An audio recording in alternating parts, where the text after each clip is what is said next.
And we are live here in the Storycraft Cafe. Thanks for joining me. This is Hank Garner, your host. And today I'm super excited to have Taylor Adams on the show. Taylor has an amazing new book. It's called The Last Word. And what a fun thrill ride this book is. I love it so much, Taylor. I've loved your other two books that we've gotten to chat about the last couple of years, and was super excited when I saw that this book was coming out. And there's so much that I love about this book. We'll get to it in just a minute, but welcome to the show. Hi, thank you so much for having me, and yeah, thank you so much. Absolutely. You're in the Pacific Northwest right now, aren't you? Yes, Yeah. I am. How's I'm the in the weather? Seattle area. Surprisingly good today. It's actually looks Yeah. kind of partly cloudy and partly sunny. It's better Washington weather than depicted in the book. Well, your background there is gorgeous. The green trees everywhere. It's like you said, much better than what's depicted in the book. Um, Before we jump in and get started, there's a question I've been asking people lately that's kind of fun, and I'd like to get your input on it. As writers, we often get advice from all sorts of people.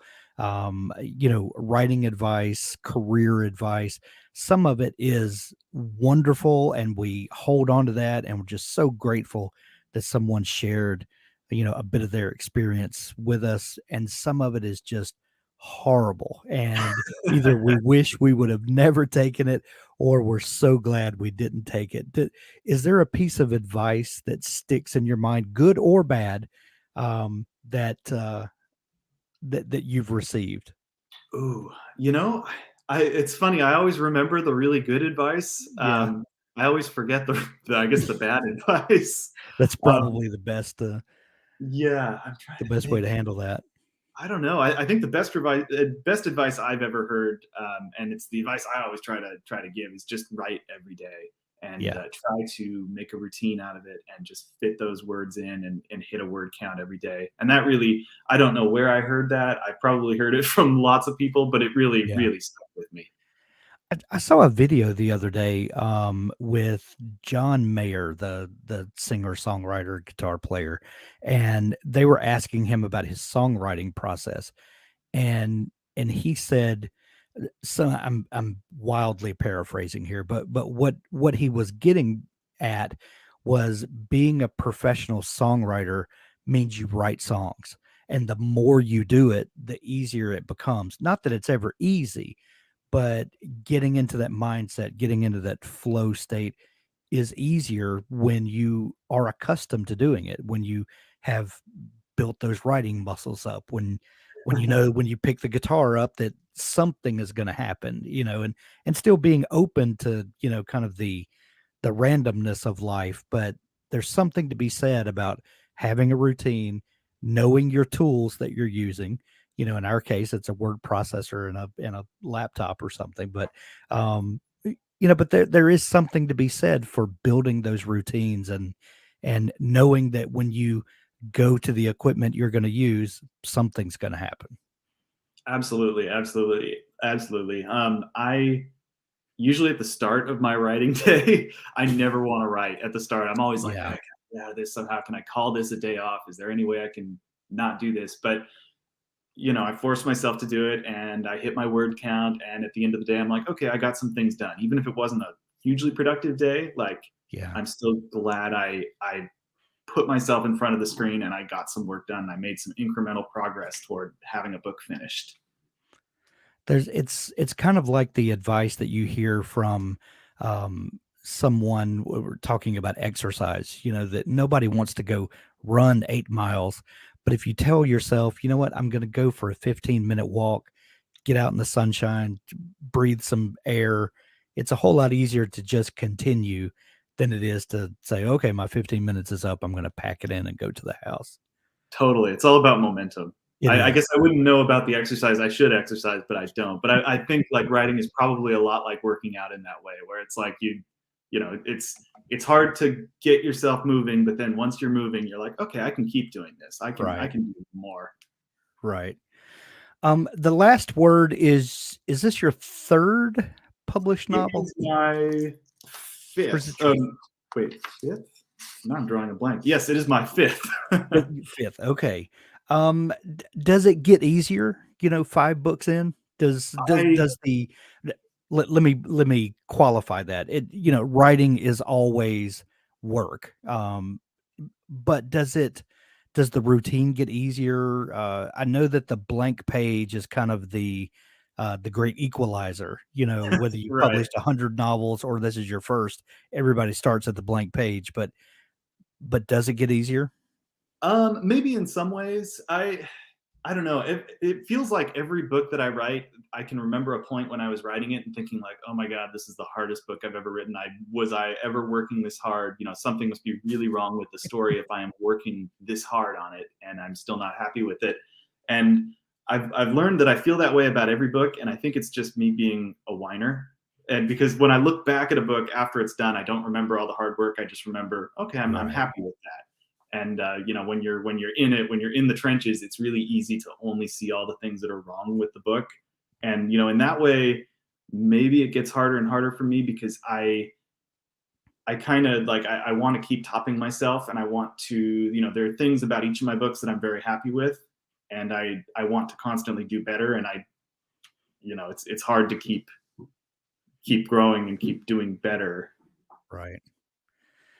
So when it's time to start a new project, what's usually the beginning for you? Like, when you start thinking when it's time to start writing the new book and you just have a blank canvas, how do you start the process of determining your characters and what kind of problem am I going to put them through, and all of that sort of thing? I usually kind of like I'll start with a premise that intrigues me, and I'll sort of develop it from there. And I'll go through so many Word docs of I'll type up outlines, and I'll just outline and I'll re-outline, and just for weeks and weeks I'll keep retyping the same outline and just kind of trying new things and swapping new characters in and swapping characters out, or trying a new setting, or just kind of finding ways to like kind of mold it into something that I like. And then eventually it'll reach kind of a critical mass where I'm like, okay, I like this enough, and I feel like there's enough here that I could spend the next year or so writing drafts of this and not lose my mind. Right. And that's usually when I start a first draft. And then the first draft is always discouragingly terrible.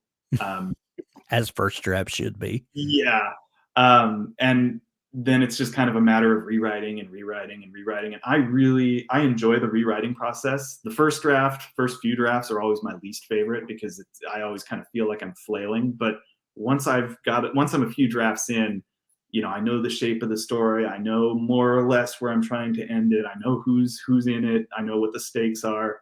And with each draft afterward, I feel better and better about it. And it's like I solve the big problems, then I solve the medium-sized problems, and then the last few drafts are really fun because it's me kind of fine-tuning the suspense or fine-tuning Right. the dialogue, which is fun. Dialogue is very fun to write. Oh yeah. Do you ever begin a project and know the ending? Like, I've had this happen only a couple of times where I know the resolution. It's like I have an epiphany. Oh, this would be so cool if a mystery unraveled like this. And then I have to go back and figure out now how do I get there? That's the hard part, is figuring out how to take these mundane characters and get them to this grand resolution that I have no idea how it's going to happen. I I think more or less, I mean, my books always change so much throughout the rewriting process, but I think more or less I kind of, in a gut level, it's like I kind of know where I want this character to start and where I want them to end up, even if, the mechanics of, who shoots who are different or Right. change throughout. Um, but I think kind of in broad strokes, I usually know where I want the story to go. And, but that said, I would say out of all the things that I rewrite, or all the parts of the story that I rewrite, it's always like the third act that I rewrite the most and that I probably put the most attention to, because it's kind of the part where, like, if you have a structural problem with your story, you might not see it until the third act, but then Right. that's kind of the truth serum, and that's where everything has to come together. And if you're missing something, Yeah. well, you'll Well, see and it. yeah, and and I don't mean this in a bad way. Hopefully, you'll understand what I'm saying. But it's almost like the third act is where everyone starts paying really close attention. Not that they haven't been paying attention throughout the book, but maybe they don't know that they're supposed to be latching on to this detail or that until the third act, and then they start pulling. Oh, I remember this, and I remember how this character did this, and it all. So that third act is that's great advice that really pay attention to where how those things are resolving in act 3 for sure. Yeah. It's kind of like, I mean, the third act is kind of where you pay everything off. And so that's always Right. where I try to, everything that I set up, I try to bring back or use in some way in the third act. And I mean, just as a reader, I mean, reading third acts, that's my favorite part. The last, Right. 50 to 100 pages of any book is always the kind of the sprint to get to the end that I love. Right. Right. Um uh, Taylor, the last word is a definitive Taylor Adams book. And by that I mean the stakes are high, and the storytelling is visceral without venturing into um, gruesome. If that means anything, but Yeah. oh, there's a fine line sometimes between thriller and horror, and a lot of times you'll bump right up onto that line and then kind of pull back a little bit. But in your mind, what is the difference between a thriller and a horror novel? Oh man.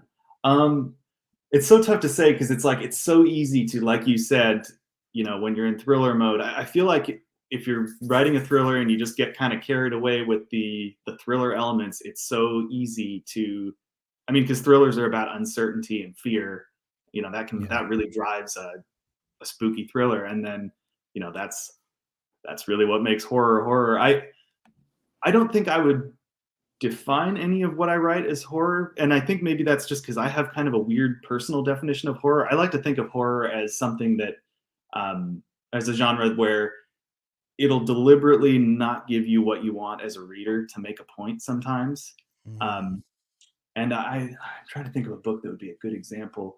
Um, there was a book that I read a few years ago that I loved. It was called Leave the World Behind. I can't remember the author's name for the life of me, but it's a very just a beautifully written, really ambiguous kind of end of the world story. But it never kind of in a Paul Tremblay sort of way. It never gives you the full picture, and it denies you that closure, and it just forces you to sit on needles, just completely unsure, kind of like how maybe experiencing a real end of the world might be. And true. even though it's not like a horrifying violent book, like that kind of fits in my personal definition of horror, where it's denying me things as a reader that I want to kind of challenge me and make me think and make me experience something. So in that way, I think I'd call all my stuff a thriller, because a thriller is a little more straightforward and a little more like you know kind of delivering the goods, and I try to deliver the goods in a way that hopefully readers, maybe they don't always expect, but hopefully the goods that they want to receive. Right, right.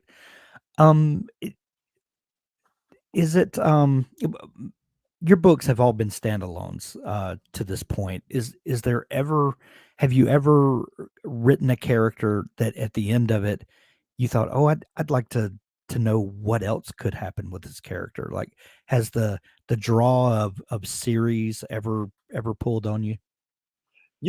Not yet. I mean, I can't really rule it out, but Yeah.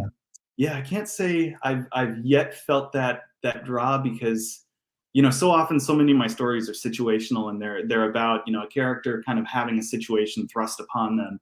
And I think the starting challenge for me is like, okay, how do I explain how this person got in trouble again?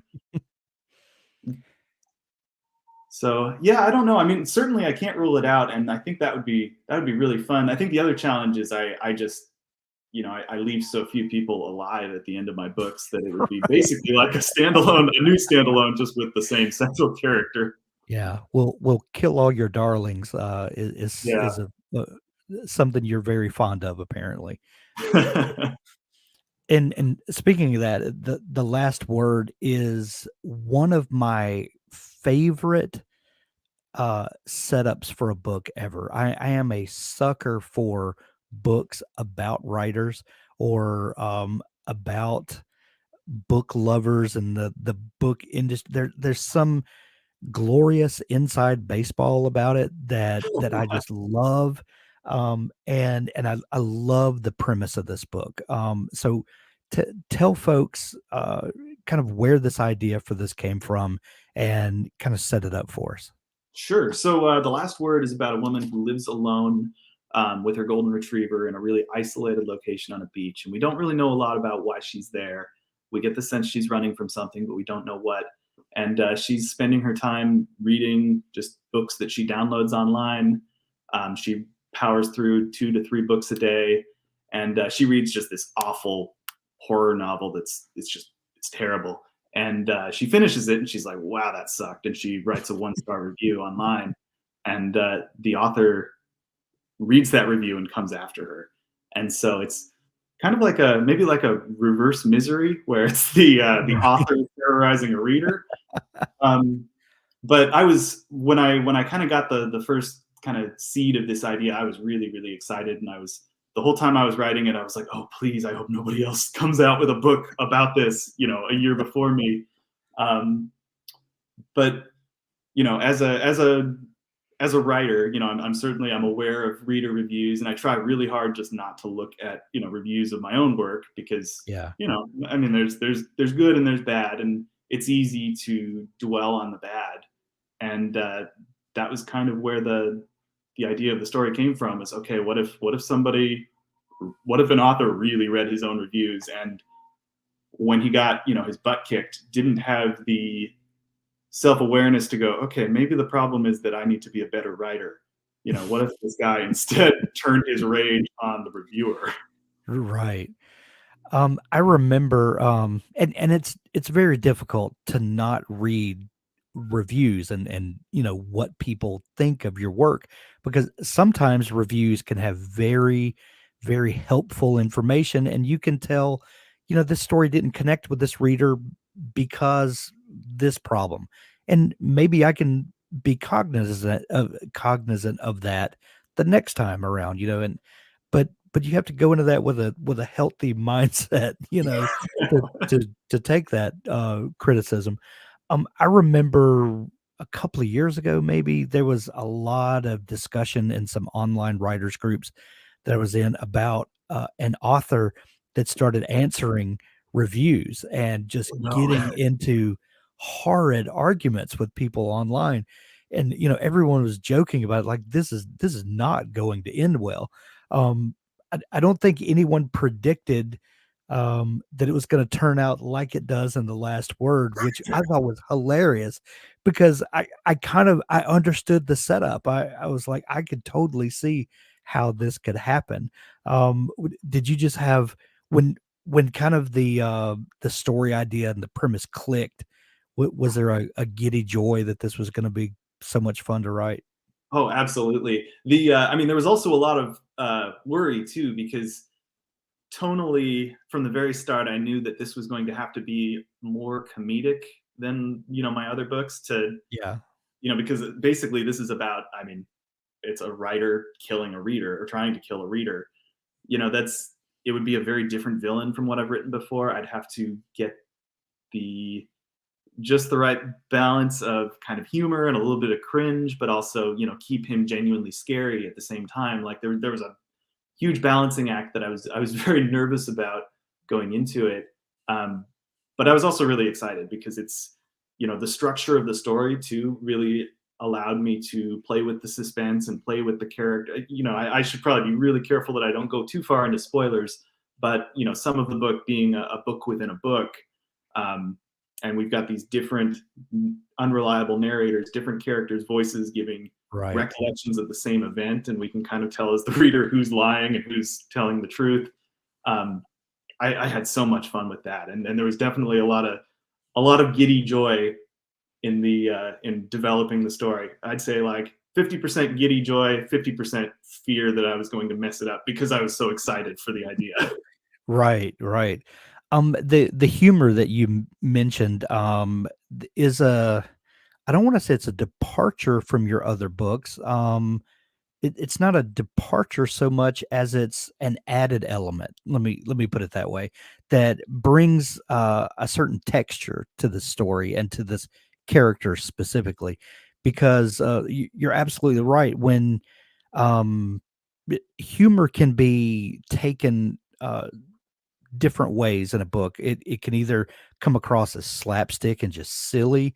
It can be used to bring a little levity to a really tense story and kind of let the reader's adrenaline kind of come back down a little bit before you hit them again.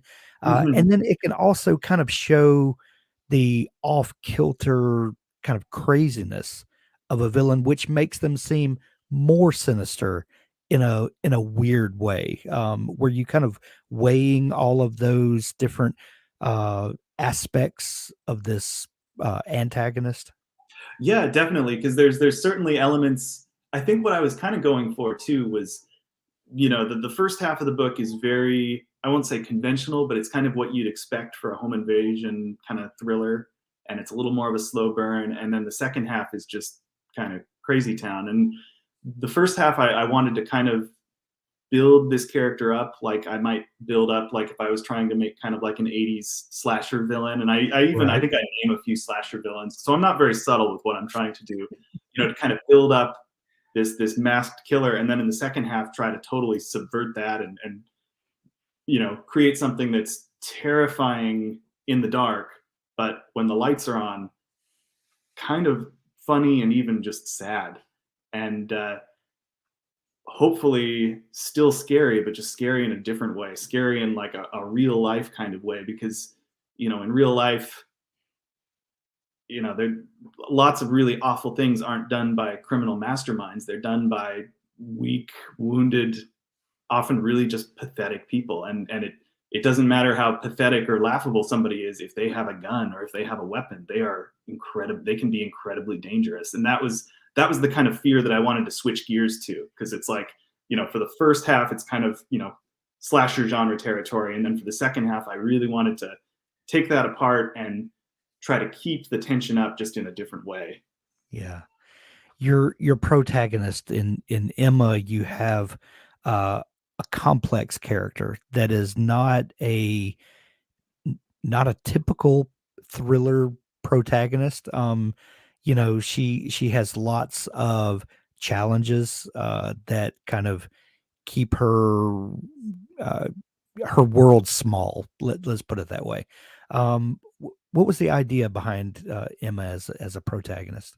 I wanted, kind of, especially early on when we don't know a lot about her, I wanted readers to really kind of see themselves in her and sort of put themselves in her place. And, as a reader who's read a lot of this kind of book before, in some ways she's really well prepared for that night, for the author's attack, because she kind of is able to call some of these things before they happen.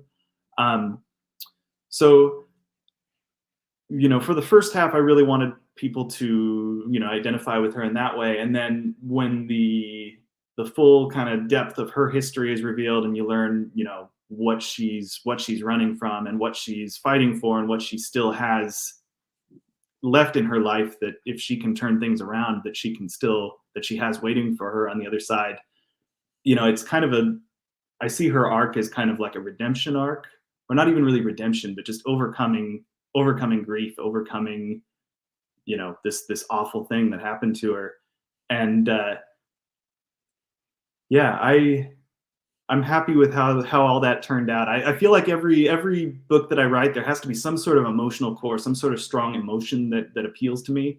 And for this one, it was really, it was Emma's journey from completely isolating herself, from just cutting herself off from all human contact in a very unhealthy way, and kind of, leaning into her worst traits already, because she was already an introvert, and then finding the strength to turn around from that and to rejoin the world. And that's part of why I set it on a beach too, just because, on a coast, you're kind of at the edge of your world. There's nowhere else to go except into the water, which is touched on. And yeah, I'll be careful with spoilers, but Yeah.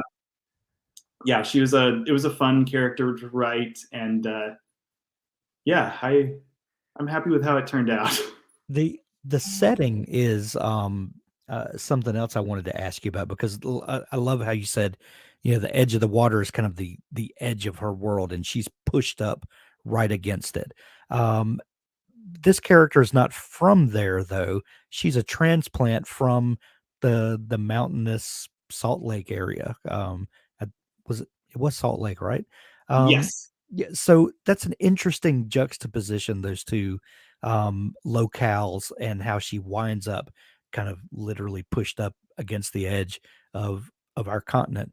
Um, what were some of the ideas behind setting and how you were going to use those to really bring out her character and to amp up the tension?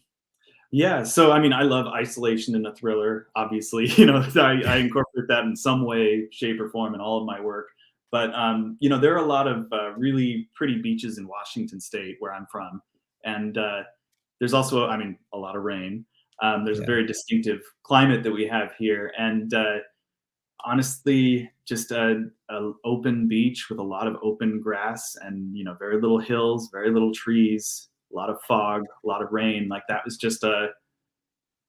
a really just evocative mental image for me of just of kind of just a sensation of being lost. And I created a fictional island. I took little bits and pieces of places that I visited in Washington that I really liked. But this is a completely fictional town, fictional island, fictional geography, and I Right. probably exaggerate the amount of rain that it gets because I don't know if it ever rains that much, even in Washington. But it's kind of more an idea than a place, and I think that's kind of your setting. The role of a setting in a story is just creating a context for the characters, and yeah, a rainy Washington beach. Just really, I think that was always a part of the from the very first outline. I don't know why. I had a beach in my head. I wanted it to take place at a beach. Maybe because people read books at the beach. I don't know. Maybe so. Maybe so. This book, when did you begin writing this book? Oh gosh. Probably a couple of years ago. Yeah, let's see, I was writing it before Hairpin released. I think I Okay. started it 2020, 2021, maybe? So Okay. it's been about 2 years. So the world was still kind of in this weird COVID time that we were Yeah. going through, and I've wondered how that time period is going to start seeping out into the the books that we write and buy. And um y- y- there have been a couple of books written where they kind of incorporate that into the plot, and it's kind of on the nose, but what I'm really starting to see is these stories of isolation and people being separated, and that really don't mention COVID, but that that time had some effect on the story. Are you seeing that seep into your writing at all, or some of those emotions coming out? I think it definitely it's I couldn't help but have that seep in because man, that was a weird time. Yeah, Um, and certainly kind of, just some of the early on kind of the scene setting of just Emma having her groceries appear at her door and then just not talking to wondering how many weeks it's been since she heard a human voice. Like I think all of that. I think COVID was pretty high in my mind when all of that was being put together. I tried not to. I don't think I ever mentioned COVID in there. I think at I least don't for remember seeing it. yeah, I think at least for the stories that I try to do, I think it's best to just keep that under the surface. But I'm really curious, because now we're in that time frame where all the books that were written during or after COVID, like they're all going to start coming out, and I'm Exactly. curious what we're going to see. Right, right. Well, Taylor, this book came out yesterday. When, if you're listening to this live, the last word is out, available everywhere now. What are you working on now? Because I know that this book has probably been off your desk for a while. What are you up to these days?